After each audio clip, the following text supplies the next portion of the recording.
Bueno, buena semana.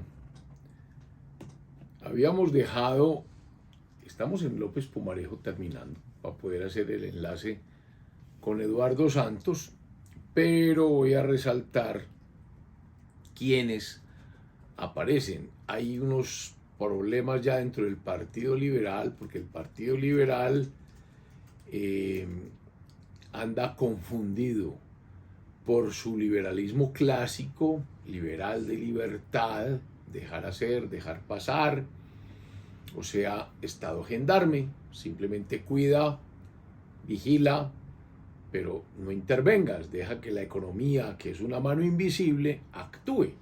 Ese es el liberalismo clásico. Liberalismo que jugó un papel muy importante contra el absolutismo del rey, del Estado interventor, del despotismo.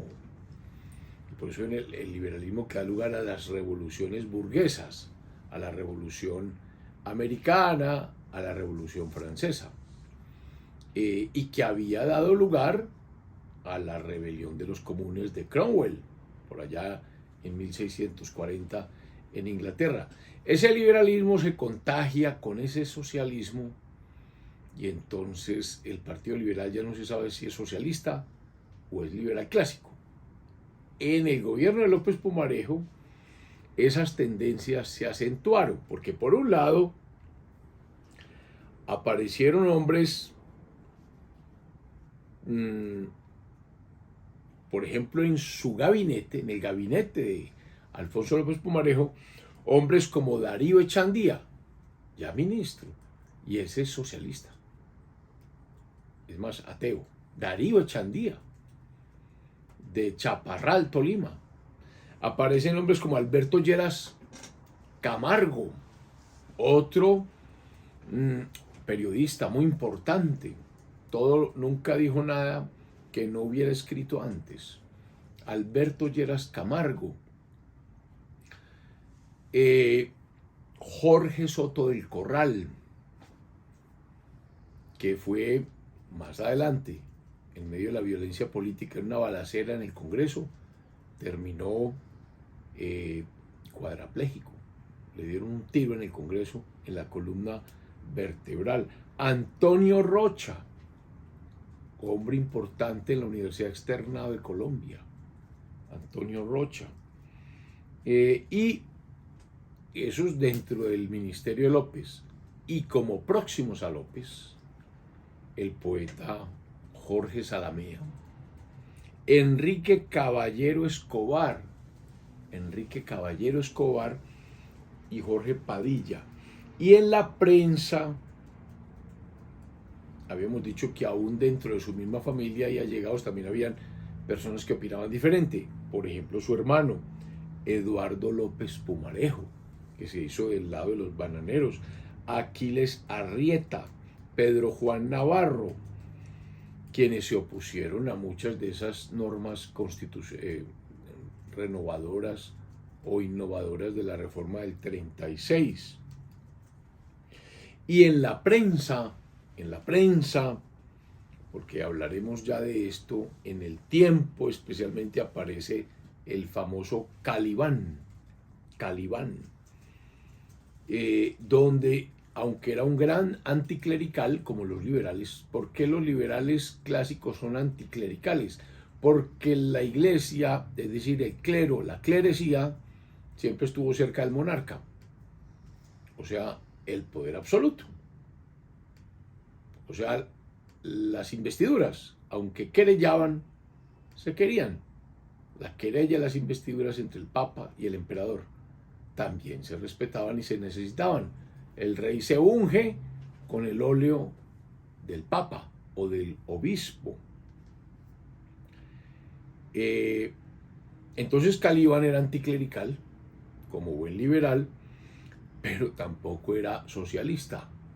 Entonces no miraba con buen ojo el intervencionismo de Estado que preconizó López Pumarejo en todas esas reformas constitucionales del 36 y las leyes como la ley 200 del 36 sobre tierras en reforma agraria. Otro que se le opuso, Juan Lozano, en un periódico que se llamó La Razón. La Razón. Otros que se mantuvieron como en el centro, no eran tan liberales clásicos, pero ni tan socialistas, como Eduardo Santos, que es de quien vamos a hablar, o Luis Cano. Luis Cano, el director y propietario del diario El Espectador. Los Cano que habían fundado el periódico en Medellín, Antioquia, y se habían ido con él a la ciudad de Bogotá. Es un hombre liberal muy importante. Recordemos que ya existe entonces El Espectador y El Tiempo en Bogotá, y el colombiano en Medellín, La Patria en Manizales. Pero en la Cámara de Representantes hay gente más joven.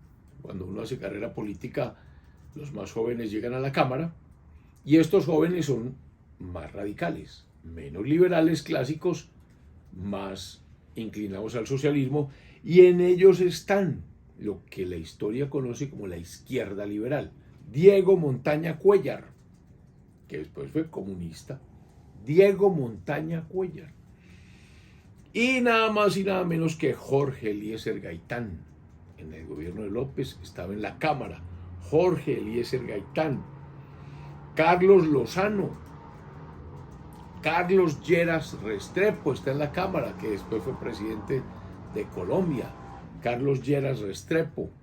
Fíjense que ya estamos hablando de dos Lleras. Alberto Lleras Camargo, Carlos Lleras Restrepo, José Umaña Bernal, Jorge Uribe Márquez, Germán Sea Hernández, el papá de Gloria Sea, que después fue la esposa de Botero, de Fernando Botero, fallecido hace poco. Germán Sea Hernández es un político muy importante de Medellín, que termina haciendo su carrera en Bogotá. Los Sea son descendientes de Francisco Antonio Sea, que fue prócer de la independencia. Ricardo Sarmiento Alarcón, Miguel Durán, Ramón Miranda, Darío Samper. Todos esos estaban en la Cámara de Representantes. En el Senado, Gerardo Molina, que después terminó siendo candidato del Partido Comunista a la presidencia de la República. Diego Luis Córdoba en la Cámara. Y también aparece en estas huestes socialistas cercanas al liberalismo un veterano muy interesante, Alejandro López, y lo menciono porque tenemos un barrio en la ciudad de Medellín, el barrio Alejandro López. Alejandro López había regresado al país y fue protagonista en este gobierno de López Pumarejo de la Revolución en Marcha. Alejandro López presidió la Convención Liberal en 1935 en Ibagué, que fue célebre porque actualizó el programa del partido, abrió las puertas al socialismo. Esa es la Convención Liberal de Ibagué de 1935, antesala de la reforma constitucional del 36. Este Alejandro López fue luego gerente de la Federación Nacional de Cafeteros. Es uno de los grandes ideólogos, se dice, del liberalismo colombiano en el siglo XX. Escribió un libro que llamó Cuestiones Colombianas e Idearium Liberal. Entonces, se le puede situar doctrinariamente como en la izquierda liberal, y tuvo muchas identificaciones con Jorge Eliezer Gaitán, que uno no sabe si colocarlo a la derecha o a la izquierda, por el lugar donde se formó, allá en Italia, cerca a Enrico Ferri, que fue su profesor de Derecho Penal en Italia, pero es que Enrico Ferri era doctrinario del fascismo, de Mussolini, pero ya volveremos sobre esto. Lo cierto es que en 1936, después de toda esta hecatombe, de todo este ideario liberal que creó esta conmoción interior real que dio lugar a la fundación de la Bolivariana, el escándalo con el Congreso Eucarístico de Medellín, etcétera, todo este involucramiento en la Guerra Civil Española, todo esto que hizo que las gentes se polarizaran a la izquierda, a la derecha. López, me imagino que con algunas sugerencias, dijo, hay que hacer una pausa en diciembre del 36 y decretó lo que se llamó la pausa liberal. Lo dijo en un discurso en Barranquilla. Él dijo que porque esa pausa consolidaría lo que ya se logró y evitaría una confrontación que podía perturbar la paz pública. Ya era suficiente agite el que había logrado. Después en el 45, porque él fue presidente después de Santos otra vez, dijo que se había equivocado. Dijo en un mensaje al Congreso en 1945, hoy reconozco que esta teoría fue equivocada, la de la pausa. Yo lamento haberme visto comprometido en esa utópica intención de la pausa, de la que no creo poder decir que haya dejado fruto bueno, y sí semillas de descomposición, desaliento y desorden. Y me pregunto, sorprendido, ¿cómo pudimos tantos responsables del éxito del movimiento liberal pensar que una revolución tan vasta como la que está efectuándose desde 1934, cuando él sube, es susceptible de pausas, sin desvirtuar su fuerza inicial y su alcance? En la vida de una nación no son muchos los momentos en que el pueblo se decide, y cuando lo hace, esos momentos ni se escogen ni se limitan a voluntad de los jefes, dijo López, pero ya en el 45, cuando vio que se había equivocado. Miren ese tema de las pausas. Tal vez el mensaje es, en medio de un ambiente adecuado, continuar hasta donde se pueda. Pero esa pausa fue el gran remordimiento que tuvo López en el año 45 por no seguir. Y tal vez por eso su gobierno posterior, por eso alguien dijo que segundas partes no son buenas, no fue tan exitoso o tan estudiado o tan impactante como el del año 34 al 38. Lo cierto del caso es que al morir Olaya Herrera en Roma, que era el llamado a suceder a López Pumarejo, porque era el otro extremo de López, recordemos que Olaya fue ya presidente del 30 al 34, no había sino una persona adecuada, que era Eduardo Santos Montejo. ¿Santos de dónde? Él nació en Bogotá, pero no es su familia de origen bogotano. Los Santos son santanderianos, por allá de un pueblo que se llama Curití, era su papá. Curití, Santander. Los Santos son santanderianos. Y los Montejo son boyacenses, de Tunja. Era su mamá, los Montejo, boyacenses. Pero él nace en Bogotá. Y entonces, ¿cuál era? Aunque Santos Eduardo estudió en la Universidad del Rosario, creo que estudió al mismo tiempo en la Nacional y en la Universidad del Rosario. No sé qué pasó ahí, pero los datos que tengo me dan que estuvo en las dos universidades. Allí conoció y se hizo muy amigo de una persona muy importante, Alfonso Villegas Restrepo. Miren los apellidos. Alfonso Villegas Restrepo. ¿Quién era Alfonso Villegas Restrepo? Este muchacho era de Manizales, de Caldas. Caldas había sido recién creado como departamento en la época de Reyes, por ahí en 1910. Es que Caldas es muy nuevo. 1910 fue creado Caldas. Se lo quitan a Antioquia, le quitan todo ese sur de Antioquia, que era el Gran Caldas, lo que hoy comprende Quindío, Risaralda, Caldas, ese Gran Caldas, que era el producto de la colonización antioqueña desde 1840. Todos esos pueblos, Manizales, Salamina, Marmato, Supía, Río Sucio, Pensilvania, todas estas ciudades caldenses creadas por la colonización antioqueña, colonización que venía de Sonsón, Abejorral, que están cerca, Marinilla y Río Negro y Envigado. que son los otros, que venían por el suroeste cruzando el río Cauca. Pues a Manizales llegan los Villegas. A Manizales llegan los Villegas de Abejorral, y allá nació Alfonso Villegas Restrepo. La mamá creo que es antioqueña o descendiente de antioqueños. Lo cierto es que estos Villegas Restrepo son de allá. Pues Alfonso Villegas Restrepo es un hombre muy acomodado. Los papás son de plata, tienen fincas cafeteras, tenían por allá una finca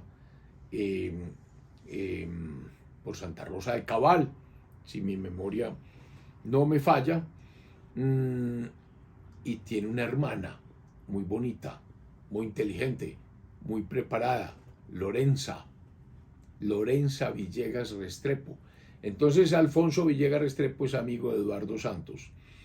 Y Alfonso Villegas Restrepo, por naturaleza, es como periodista y funda un periódico en 1911, en el hoy Parque Santander. Y ese periódico que funda Alfonso Villegas Restrepo se llama El Tiempo. Oiga, Alfonso Villegas Restrepo, de Manizales, que ya vive en Bogotá, funda El Tiempo. Pues por esa amistad con Eduardo Santos, a los 2 años decide comprárselo. Eduardo Santos le compra El Tiempo el 1 de julio de 1913 a Alfonso Villegas Restrepo. Y desde ese momento, desde el 1 de julio de 1913, los Santos son los directores del Tiempo y no han dejado de serlo. Bueno, hasta ahora, porque eso ya es un grupo, una multinacional, pero eran los directores del Tiempo, los Santos. Eduardo Santos fue el de ese tema. Pues Eduardo Santos se enamora de la hermana de Alfonso, con Lorenza, la famosa Lorencita, conocida en la historia como Lorencita Villegas de Santos. Entonces los Santos tienen la mitad de la sangre esa antioqueña, por todo este tema de Manizales. Hoy hay un hospital famosísimo, que es el Hospital Materno Infantil Lorencita Villegas de Santos. Entonces aparece pues Eduardo Santos, y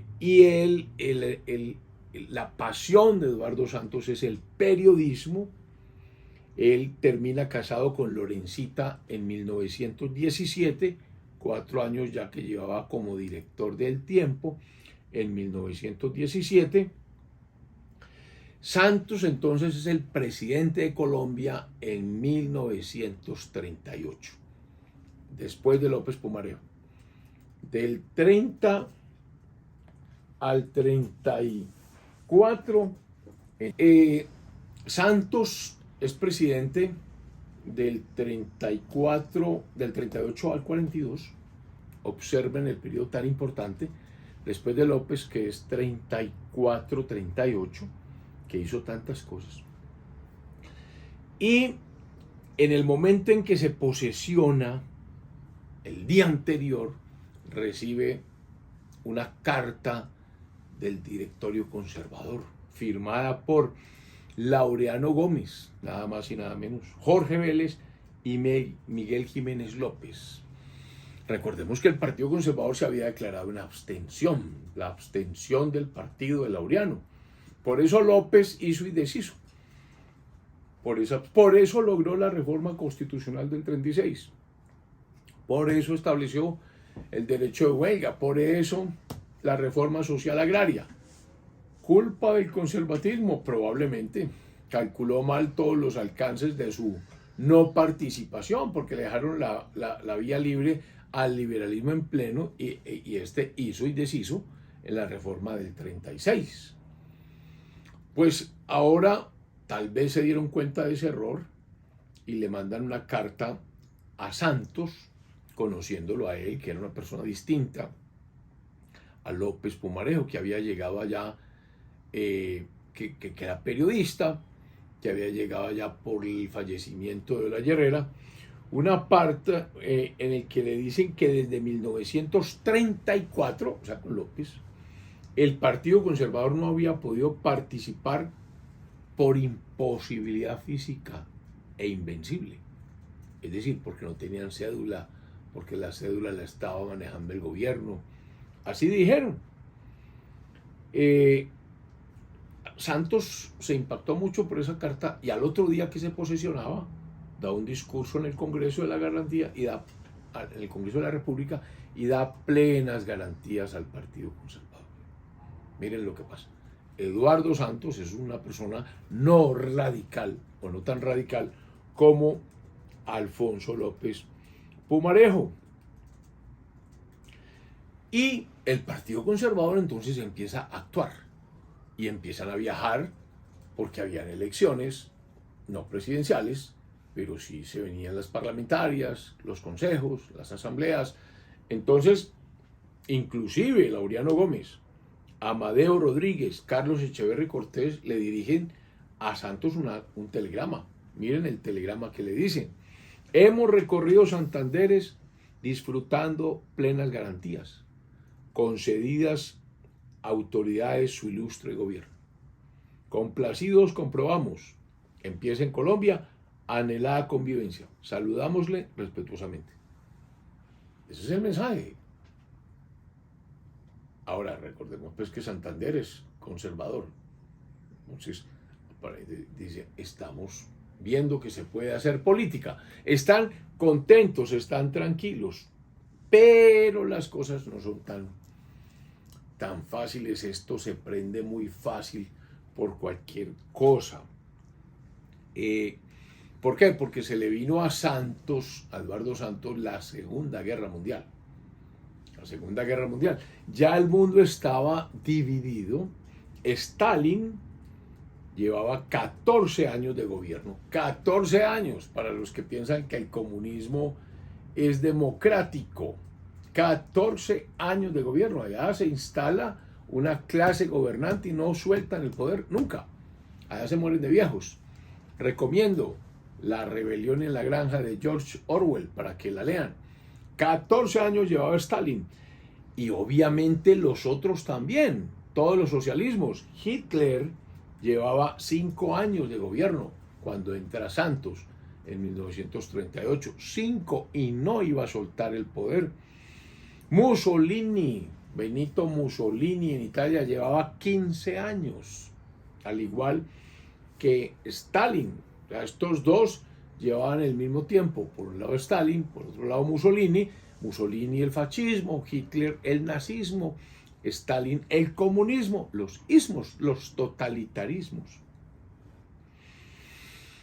Y esa cosa se está poniendo tan complicada que recordemos que en la Guerra Civil Española ya había ocasionado que las gentes se alinearan o con un bando o con el otro bando. El bando de la República, que se volvió de izquierda, comunista. ¿Quiénes apoyaron la República? Los rusos. Los rusos. Todos los socialistas, Stalin, apoyaron la República.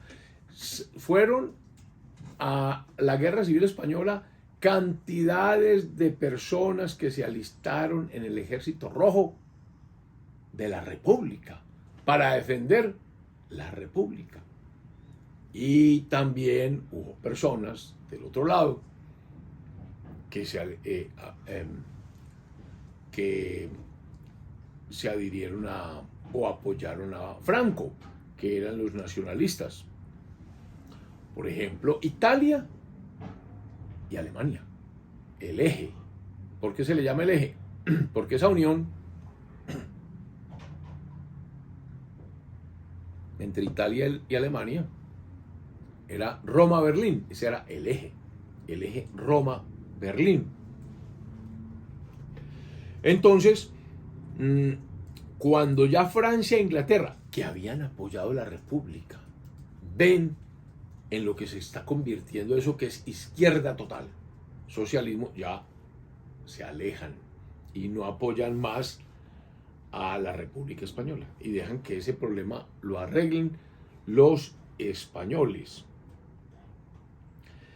Y en América están pasando otras cosas. O sea, miren cómo se va polarizando el mundo.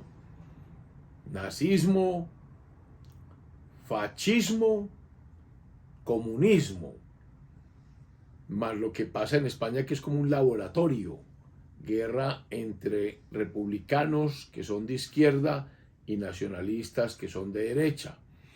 Y en América es la misma cosa. En América, sobre todo Latinoamérica. Latinoamérica es una región que todavía no ha encontrado con claridad como norte, como salida. Vive como preocupada por los Estados Unidos de América. ¿Por qué? Por la doctrina Monroe, por allá de 1826. América para los americanos. Doctrina que creo yo fue concebida era para alejar a Inglaterra, a España, a Francia, que eran las potencias de América. Digamos que para consolidar las independencias americanas. Pero después se volvió eso o fue interpretada como una imposición para los Estados Unidos dirigir toda la América.